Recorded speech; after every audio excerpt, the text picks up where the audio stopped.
The Yukon River.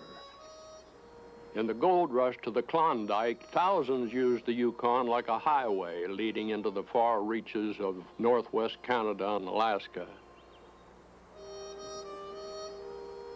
There are easier means of travel now, but the challenge and the romance of exploring the Yukon in the old way still beckons. There's the challenge of the Chilkoot Pass near the Yukon's headwaters.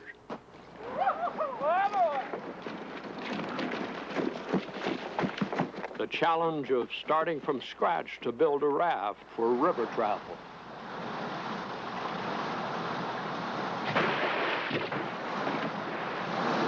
Go left! Go left! There's the constant threat of snags which can claim a man or destroy a raft. Not to mention the pleasant threat posed by the attractions of the town of Dawson. Fine women! Champagne! A dream of a tube, oh, now don't you agree? Or the seductive enticements of old-timey entertainment. There's both challenge and romance in dog team travel, but in the North's bitter cold, any small mistake can lead to disaster. 4 young men answer the call to adventure, 1,800 miles in 8 months. Keith Trick, surveyor. Bob Clark, photographer. A little bit deep, right? Paul Cruz, professional skier. Jerry Wallace, logger. This is the story of a present-day trek inspired by the hardship and romance of another generation's Yukon Passage.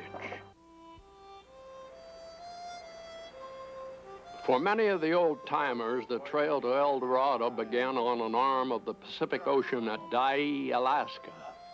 Then there were thousands. Now there are 4. We're here, guys. What are we doing, on these logger kind of things? Yeah. Don't pull that. There we go. All right. All 4 of the partners have been attracted by the lure of the wilderness and the frontier life of Alaska. They all attended college, and although they're all pushing 30, the need to be free, to take off, and to see the world has kept them from settling down. Bob Clark, Paul Cruz, Keith Trick, Jerry Wallace. That's Blockman, isn't it? Just because we're out here in the woods doesn't mean that you have to neglect your dental hygiene. Bob Clark, Mr. Clean, even on the trail. I make sure that I keep them. Of course, I don't have any toothpaste. I've got my dental floss. I always carry my dental floss. It's an ordinary 2 days hike from the Pacific Ocean to the tree line. The 3rd day is a tough one. Rugged miles up boulder slopes and snow fields, till finally the last, even steeper ascent to the 3,700-foot Chilkoot Pass. I'm afraid to look up. Don't. Don't look down. In the winter of 1897-98, thousands of men ascended this pass. Most had to make the trip many times. Canadian Mounties, posted at the top, would not let a man proceed until he had packed up 1,000 pounds of provisions. The Stampeders were using an old Indian trading trail, which provided the shortest overland access from the Pacific to the interior. Beyond the pass lay 100 miles of connecting lakes.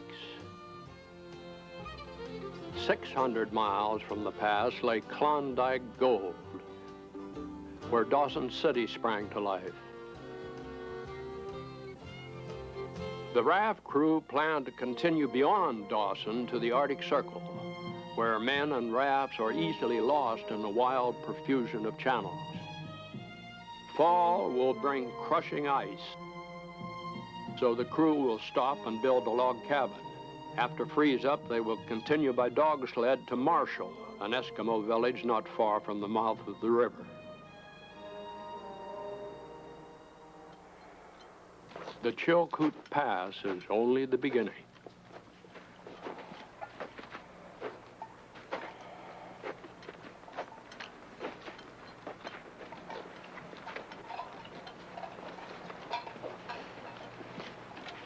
It's all downhill. If you guys want to go on ahead, go right ahead on her. I figure I'll probably catch you down there about the lake. Beyond the summit, the snow is 20 feet deep, even in June. Something Paul can't quite resist.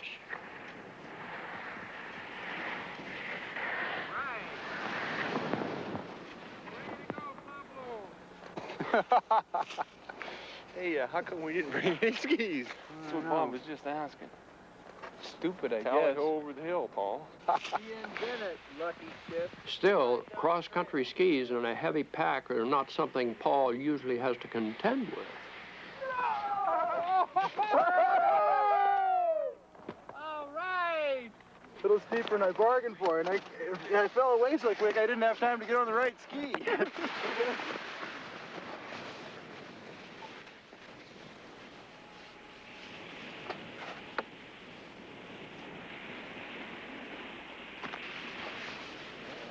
Well, let's go, I guess. Oh, well, he won't go very good when we get... Yeah, right.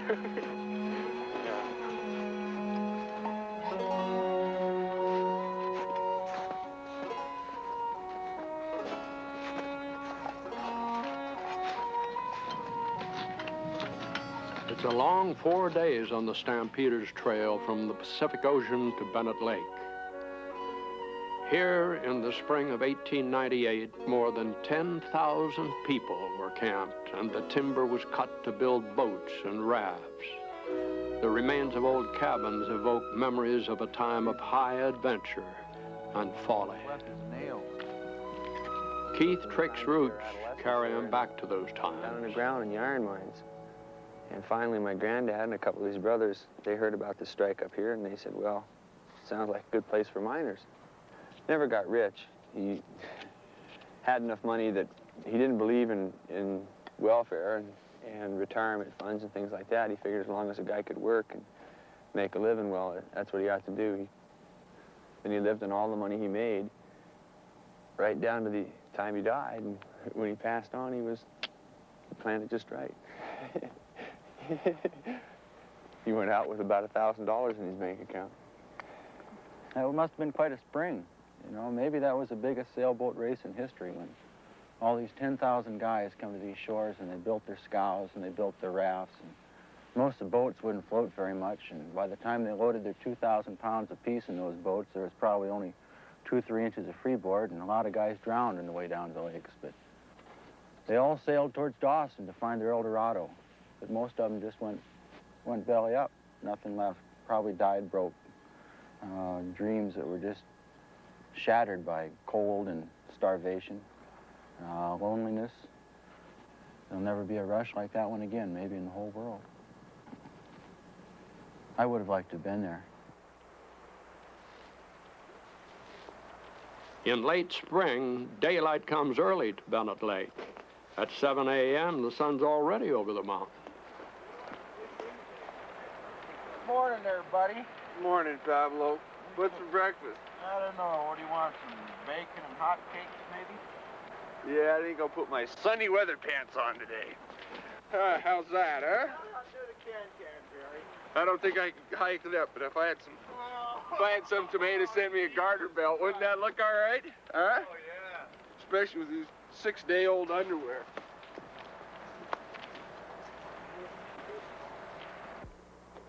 Even though it's 80 years since the rush, second-growth timber around the lake is still too small for a large raft. The crew go up the Yukon River for timber. Got a problem with my axe, but a little too sharp for this stuff. Fallen timber, about the best job there is. As far as I'm concerned, you don't owe anybody any obligation. You just fall timber until you get your paycheck, and if you want to leave, then you go.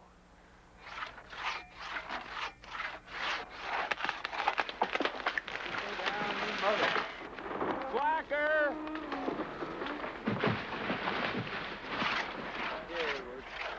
Come down!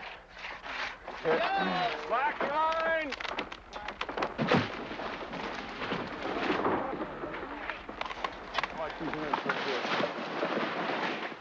Oh, no!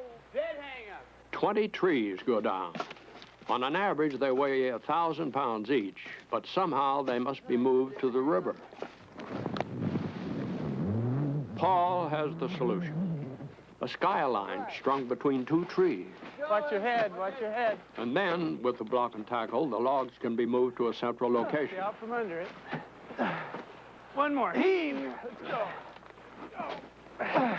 One more. Ready? Heave. Ready? Heave. One more. Go.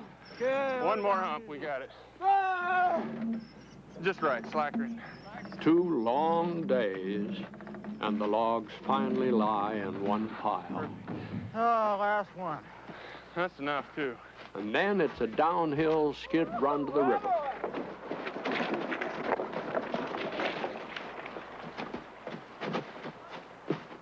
There's a mile still to go to Bennett Lake down a boulder-studded icy river.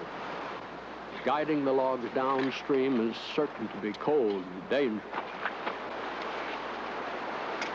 While the other 3 enter the rapids, Jerry, a better logger than swimmer, takes over as anchor man.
You got cold hands, Keith?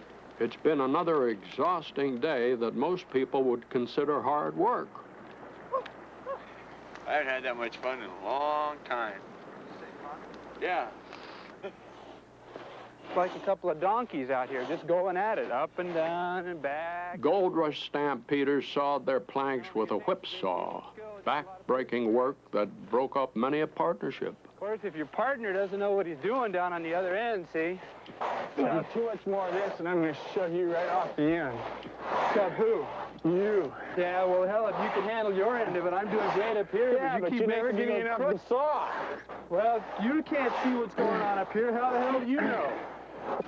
I'm on my tiptoes trying to get a hold of the darn thing. The thing involved with this trip that makes it all worthwhile are the people. The people you...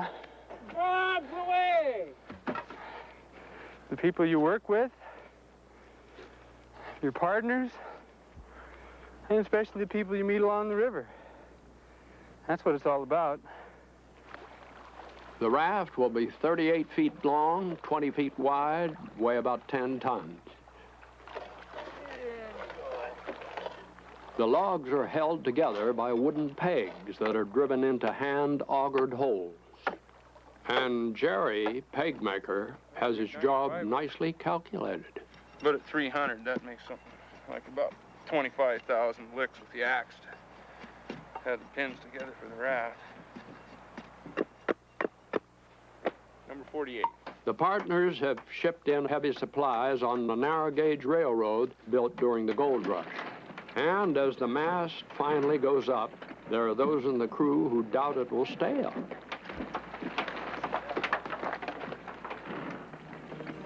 June 8th. The raft is finished and the crew are on their way. Okay, boys, let's have some sail. Okay, I'll give you some sail, fellas. Yay, George. We got a good lash up this time. Cherry Kajapa. What the hell is that, vanilla? Vanilla extract.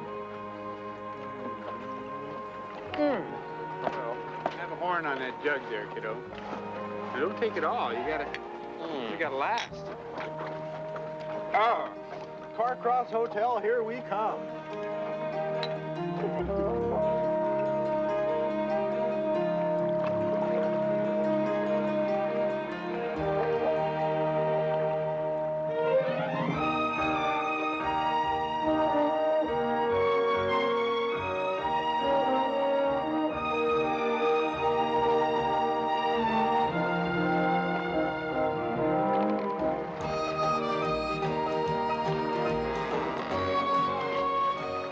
I'm excited.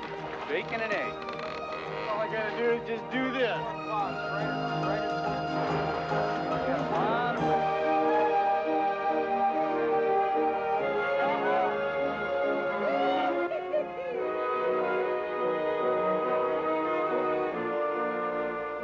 Oh, Pablo, you are beautiful.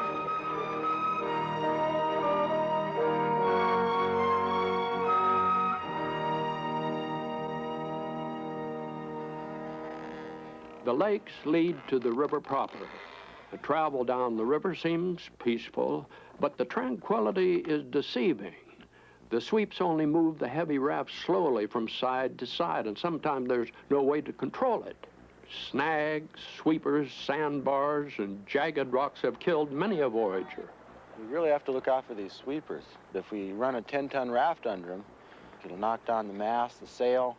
We'll lose our tent, all our rigging, and our raft will keep on going. We have to send somebody ashore or in the boat to chop them down because we don't want to go under those. Don't waste any strokes on that stuff. Get them in one each. Okay, give her a lick or two on this side, Bob. Kick in for the spar. On the high side, Bob.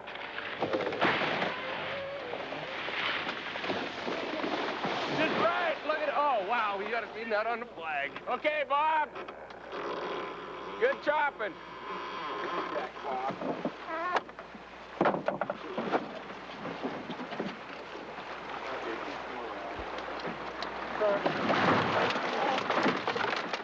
Hell, put a line on that log. We got a whole bunch of nice logs in here. Going around. Watch your head. Heads up. Just right.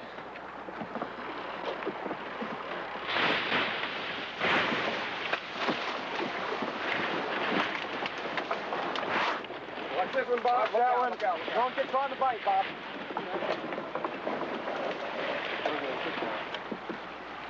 Lose much meat. Grab the meat, Paul. How's the water depth? Oh, we got 4 feet. Deepening? It's running about the same. We had a little bit left. Let's get a little shallow. July 12th.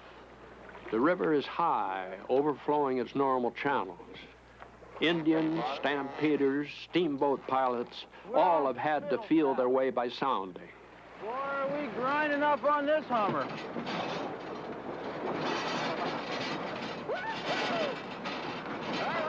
All right. Take her out. No! Swift current has pushed the raft onto a gravel bar. Well, there's no way to move a 10-ton raft upstream.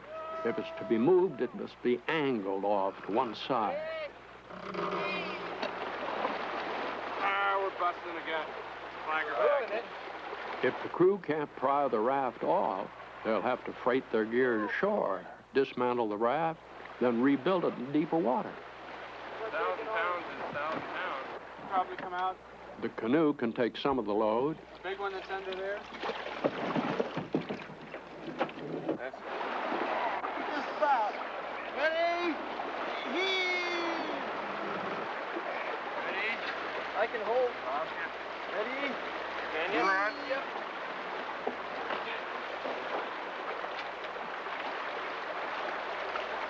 All right.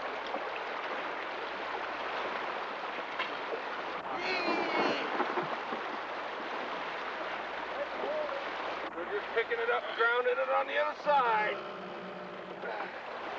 Find out where she's hanging up over here. 3 hours. The raft is loose and moves downstream again. Push her in ways. and grounds again.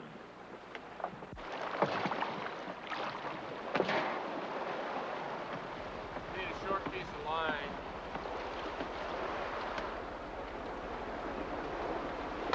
I don't know, Bob. Manpower isn't enough. They rig a boom to help harness the force of the river to wrench the raft free. Ready?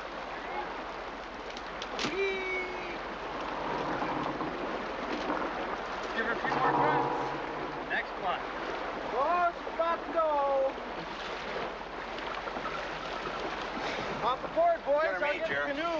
We're around the corner. Hop on. Okay.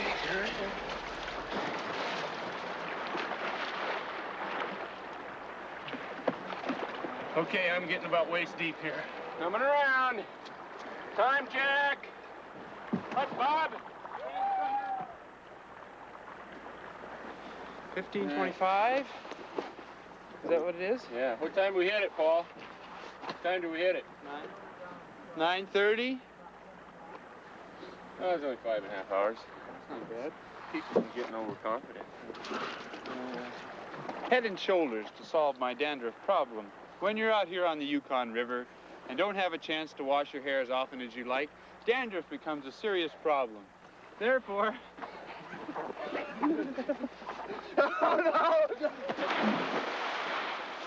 Therefore, you often use Head and Shoulders and try and rinse. Keithy! Keithy!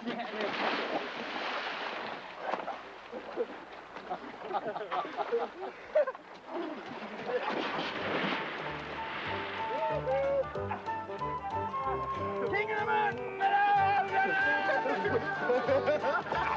Better go on. Help, Bob! Help! Help!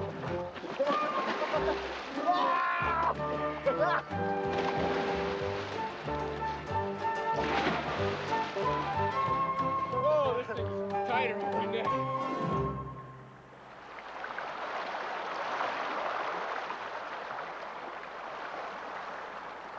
July 15th, the raft approaches Five Finger Rapid, where Mounties were stationed to help gold rush stampeders avoid disaster. As we come around this island, we've got to stay really close to the right-hand side. The sweeping bend here to the right hopefully will throw us against the right-hand side as we come into the rapids itself, because there's a large rock just immediately to the left, and we don't dare hit that, because if we do, that'll be the end.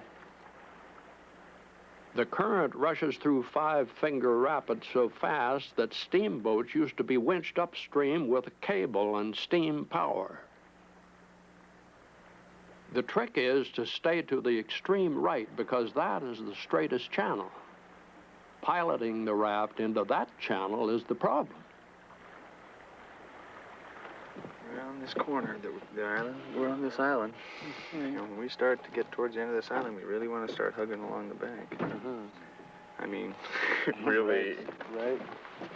Bob Clark, raft captain on this watch. If the thing starts to go, make sure you don't get in between any logs. Make sure you stay on the widest piece of decking you can find. And when we go around that rock, we just want to be rubbing the corner. Just right, Jer. Okay. There she is. I can see ripples starting already. Yeah. Another 200 feet will tell the story.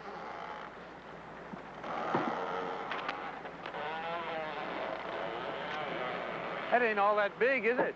No, it isn't. That's why we've got to get over there. I think we're making it. I think we're make sure. Let's put it this way, we gotta make it. And you can already see where it's already got a whirlpool going right in there.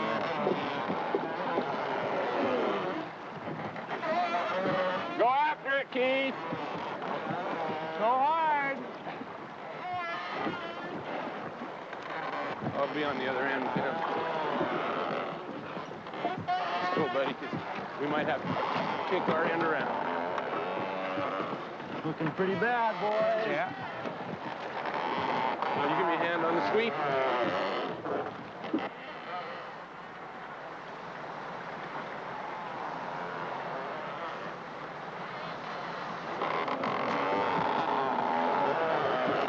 Okay, we better let Keith get ahead. Go ahead, Keith! Go ahead, Keith! Craig! Push him this way. Watch the logs. Forget that, Paul.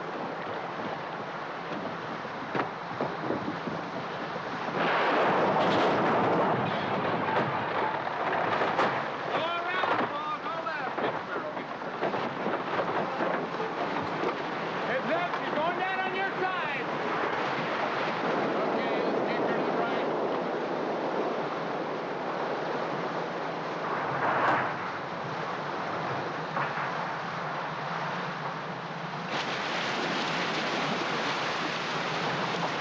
How you doing, Paul? You still got sweeping? Yeah, we still got sweeping. Looking good! All right! God, I'm glad we built her good.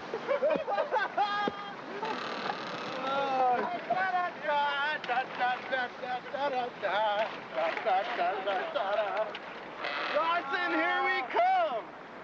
She's coming apart. We're losing all our logs. Get a real good deadlock. Actually, the raft is in no shape to continue. There's a big repair job ahead.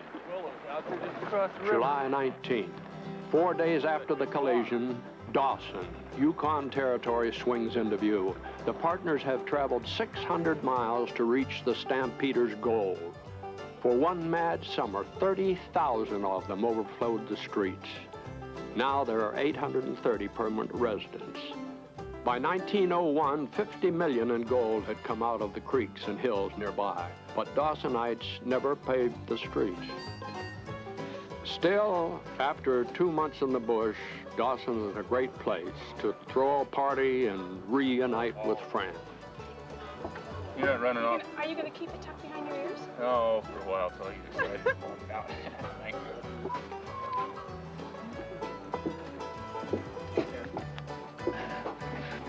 Well, I'm ready to go.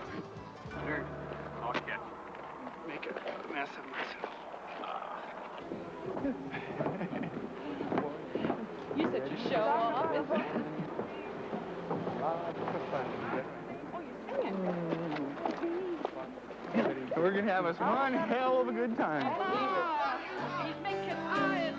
Diamond Tooth Gertie would take off on a gold rush gambling house. My heart, I'm beside him. They let his conscience guide him all. He wants to marry me and be my honeybee. Oh well, every minute he gets bolder. Now he's leaning on my shoulder.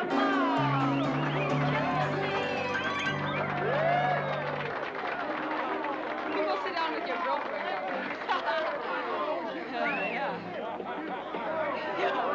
Bring on for you. Diamond Tooth Gertie, Can girls. Come on in, girls. Here they come.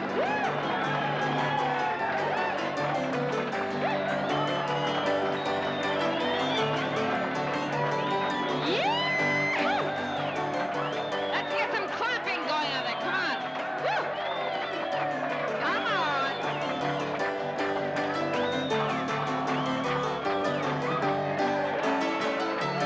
Let's have a hand here for the shady Miss Shawn. Woo! Woo! We hit right square on, and it just kind of folded one sweep knot right back, took the tent down. Here we go.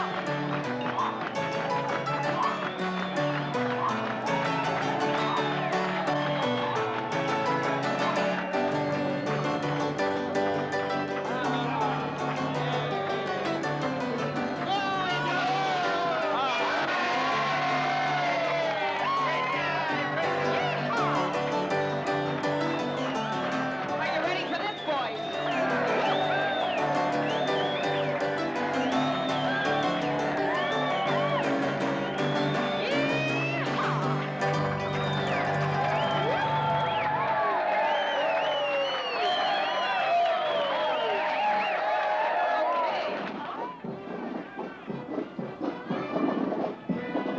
Each year, the anniversary of the discovery of gold on the Klondike is the occasion for Dawson's biggest celebration. Half the town parades, the other half cheers.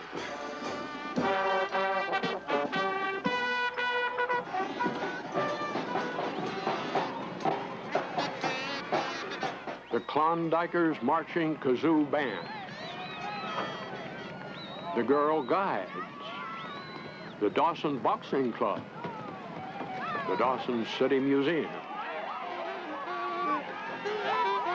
the Diamond Tooth Gerties and Palace Grand Theater float, with an assist from the raft crew.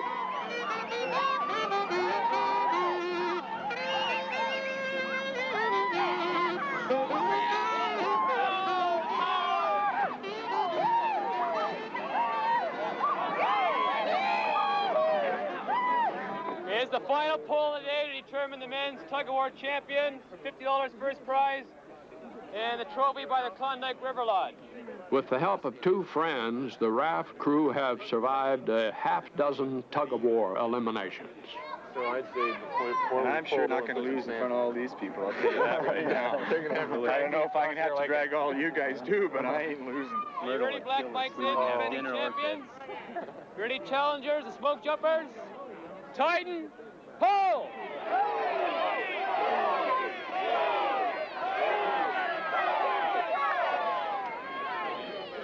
All right, T.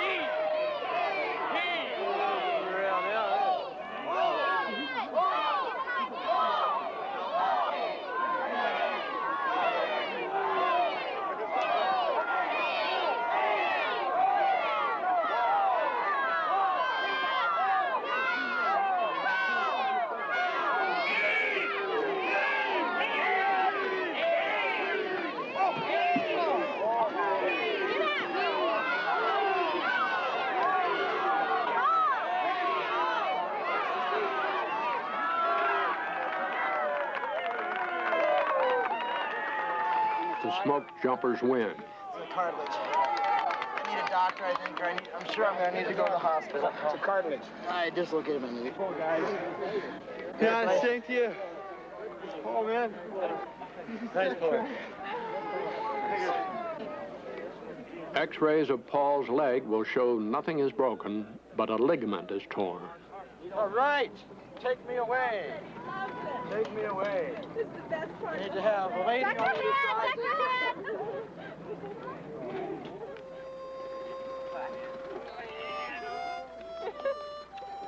Gold beckoned the stampeders to Dawson, but the Yukon River and the promise of adventure beckoned the raft crew still further.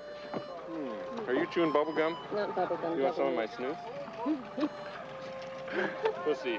Their goal, the Eskimo village Marshall, Alaska, is almost twice the distance they've already traveled.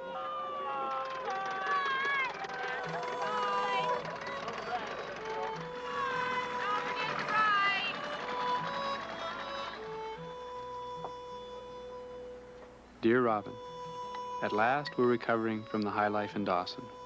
Good food, lazy days, slow thoughts, and plenty of conversation when we want it. We're already beginning to wonder when we will lose the warmth of summer, so we make as much of it as we can. I'll do the dishes. 10 days ago, we saw the swath cut through the trees to mark the border into Alaska.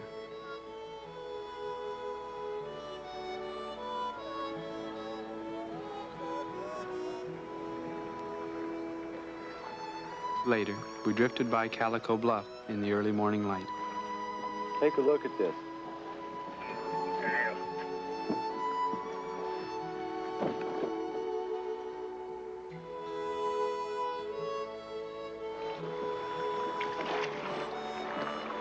Boy, look at that rock. Here's a twisted peach. It's everything.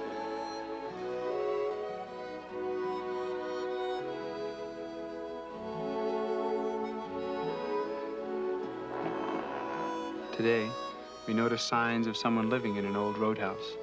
We stopped to visit and found a delightful pioneer family who live off of trapping and little farming and fishing. We won't soon forget Dale Ruckles, his Swedish wife Inga, and their children. Fur-bearing animals provide most of the cash income for the family, but the Yukon also provides. And it's like a paddle wheel, except you got two baskets. Okay, and the current comes down, and the salmon swim upstream into the basket. And when it comes up, like it is right now, they fall into that chute there and slide down the chute into the boxes. That's all it works.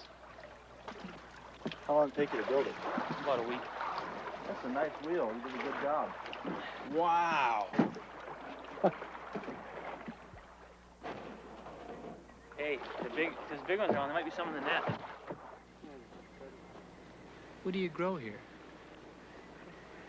Cabbage, these kind, and that kind. Turnip, broccoli, spinach. How'd you learn to do all this? It's not that much to it. Just plant the seeds. The Ruckles buy flour, salt, sugar, and spices from town once or twice a year. The garden provides vegetables. For meat, they have wild geese and ducks, fish, and moose. Why do you want to live out here?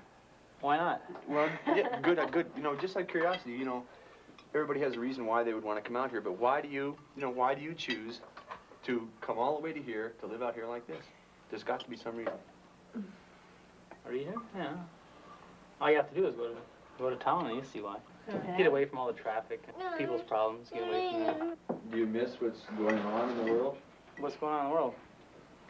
I mean, what does the average person do? They go to the supermarket and they go to I know work. a lot of people read newspapers all the time. Oh, I listen to the radio.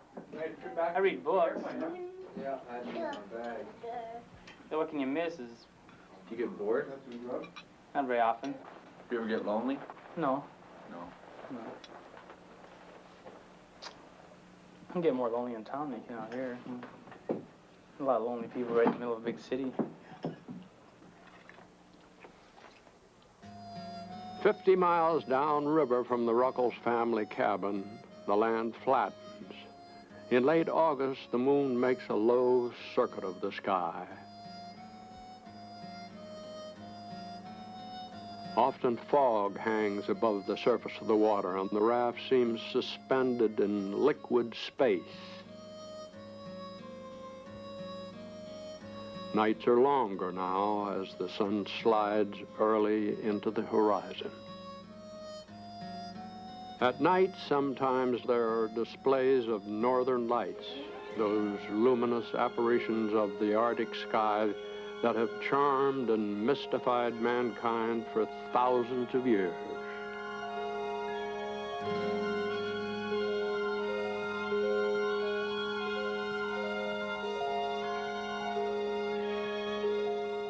On a softly warm summer afternoon, it's nice to share some reading and thoughts. There's a race of men that don't fit in, a race that can't stay still.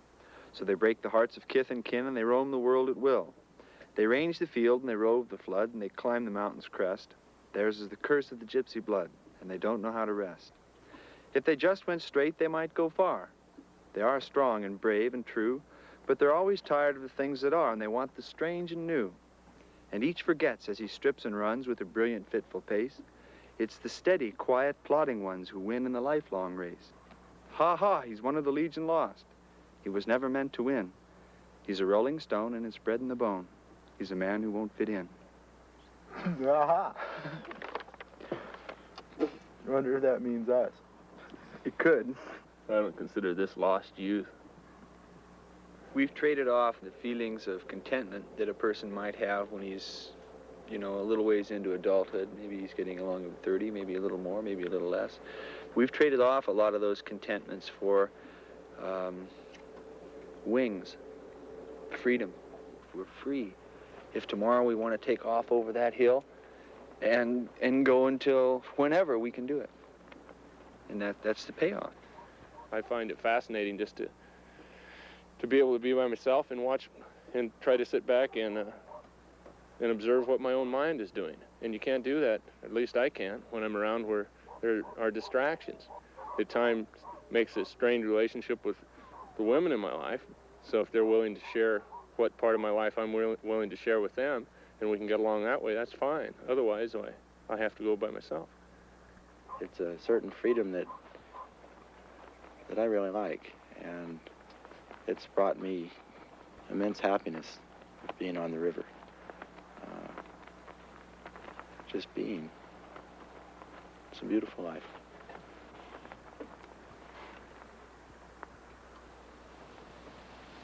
September 11th, near Ruby, Alaska. Deep cold could begin any time, and ice in the river would destroy the raft. The partners will stay here till the river is frozen and it's possible to travel on the ice. Push me forward. Take her easy. I gotta figure out where in the hell the plank is. Go slow. At this time of year, early settlers made sure they had a cabin, and the raft crew needs shelter too. Goodbye raft, hello cabin.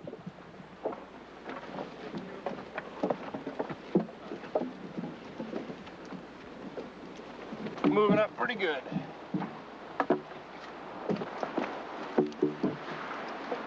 One more. Drop it. Confronted by the need for a cabin, the partners used skills learned from years of knocking around in the wilderness.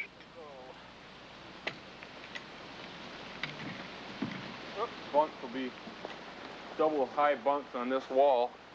They'll be 8 feet long and about 40 inches wide along the wall, too high. And then we're going to have the door, and on this side, the ridge pole, there'll be a window. Here, a pretty fair-sized window, and then a big window here. And there'll be a small window back in the corner, so there'll be just a bit of light coming in for the kitchen. We'll have light coming in from 2 ends, and that'll about take care of it. Sod for insulation and waterproofing. It takes 4 weeks to build the cabin. Snow begins to accumulate October 28th.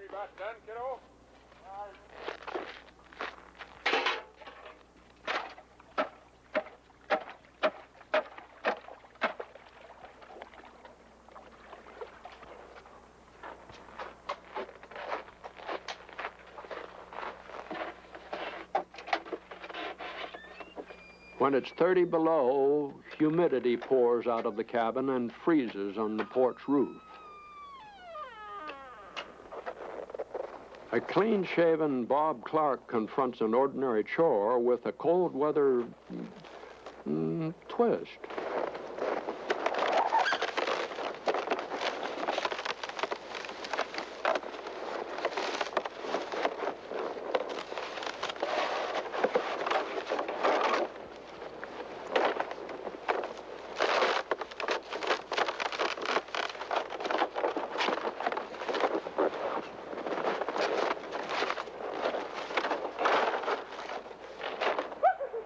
There's even a log cabin sauna.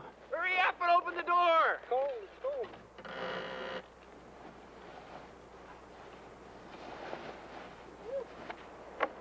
And when you pit a novice butcher against a hard frozen moose haunch, well... Maybe I ought to just take it down. I think we ought to take it down. Some people hold that the tradition of a sauna, followed by an icy bath, requires a strong heart and a weak mind.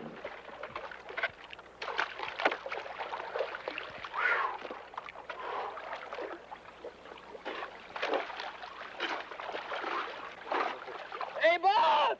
Yeah. It's beautiful! So this moose was tender before it froze. Let me take it a while. Sure. Right. I'll just stand right up. You're in the bowl.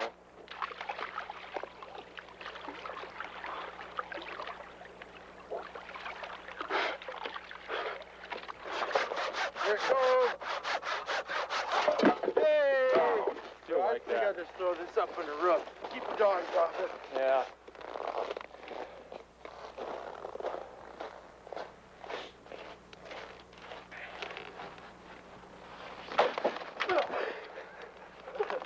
Try it again. I don't know if I can make Maybe you better climb up a little closer.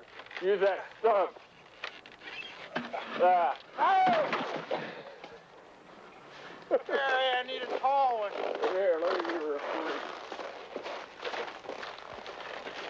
Oh, there's a fish, too.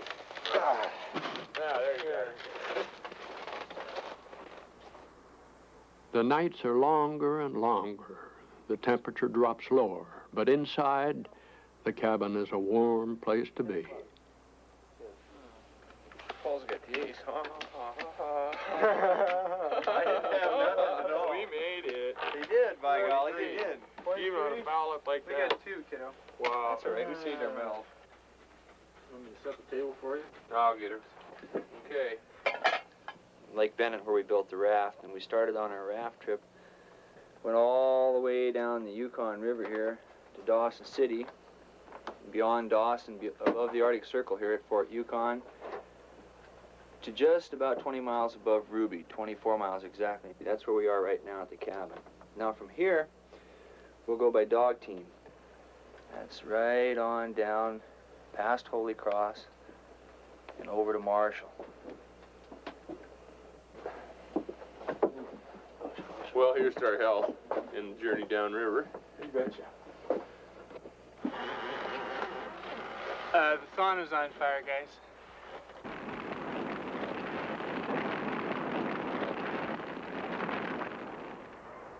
It's December 15th. The river is deep frozen, but the weather is comparatively warm, about 0. The crew have never traveled by dog sled before, so their Eskimo friend Charlie Fitka has flown in from his home in Marshall, Alaska with his dogs. 500 miles to go. The dogs spend most of their lives chained to a stake, so when they get a chance to pull, they pull.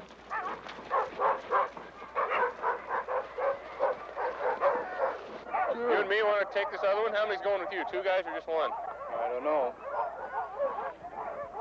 Maybe 3 taking off, and then I can pick up another guy down there. 3 take off on that one? Okay, we can push it up. You guys have trouble.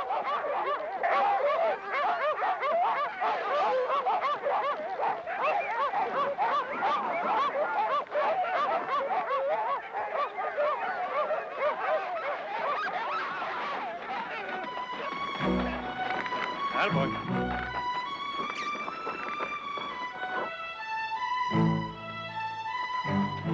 In late December in this area, the sun only climbs above the horizon 4 hours a day. Villages on the river average 25 miles apart, and often there are packed trails connecting them. On such trails, Yukon travel is a golden pleasure.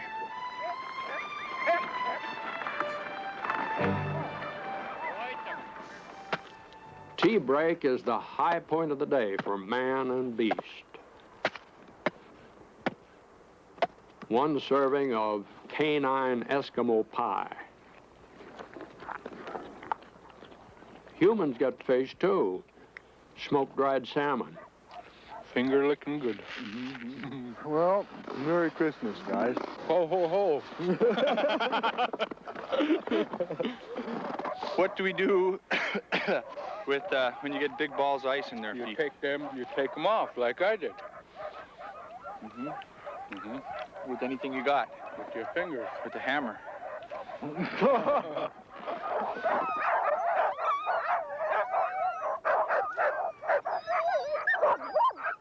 Cooling off.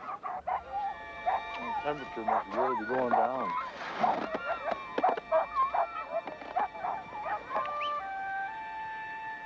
Too soon, the sun twists below the horizon, and the long, long hours of darkness and cold take over. Then, river travel is not so golden. There's the problem of the dogs getting tangled in their traces.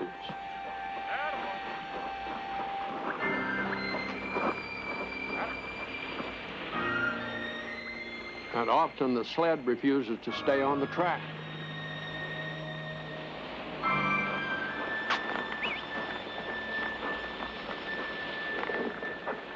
For 160 miles, there are no villages at all and fewer trails. And then the going gets tough.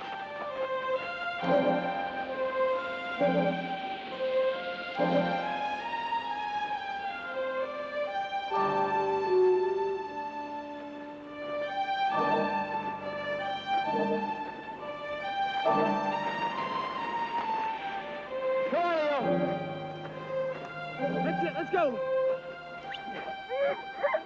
Hike.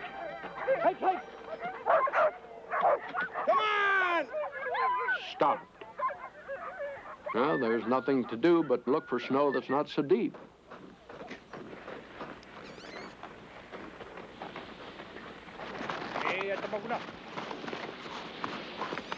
Way to go. Hey, way to go. Lightening the sled's passenger load is one way to keep moving. But this kind of hoofing can get old.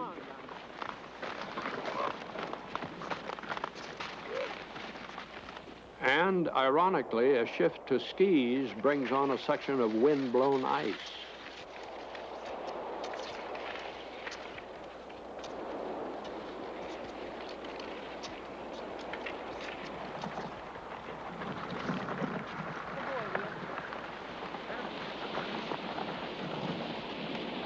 Ice that adds weight they can't afford to carry. More ice over there than I got on this side.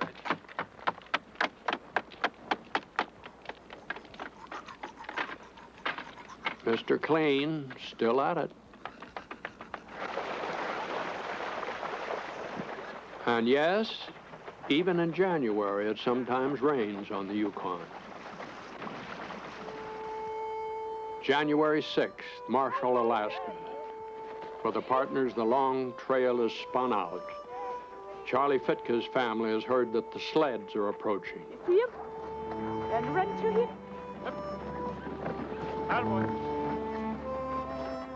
The Yukon Passage is over.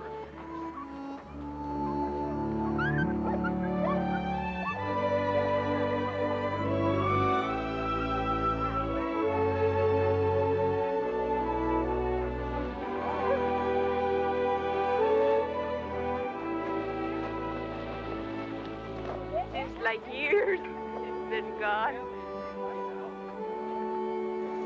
You couldn't go sneak back in with something? I don't think so.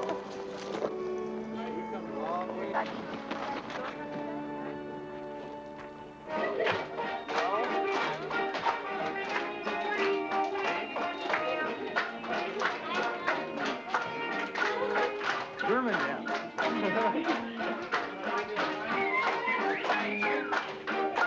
How you doing?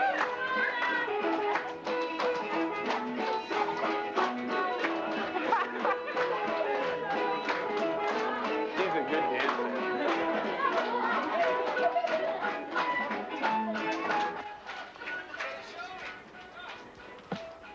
Oh, it's been a good year. I never missed a meal. Didn't get crippled up. Got to spend it with friends, got to learn new things. It's been a good year. Can't ask for much more. Don't have any money, but then never had any of that to start with. I'm sure we'll all look back with fiery fond memories of the people and the things that we shared. I mean, how could it be any other way? And we'll have stories to tell that our children or our grandchildren they'll roll their eyes, you know? Yeah, I think in perspective, when I'm old, I'll probably look back on this trip and shrug my shoulders and say, oh, well, we're just getting started. There's a lot of things to do in the world, and years keep going by, and if you don't keep doing them, by golly, you'll end up an old man, and then you'll look back and you'll think, man, I should have done this and I should have done that. I'm already thinking ahead to what I want to do next. It's got to be another adventure. Who knows where we'll go next, or if we'll go next. But if I want to go somewhere and I need some real good partners, well, I've got them. And they the same.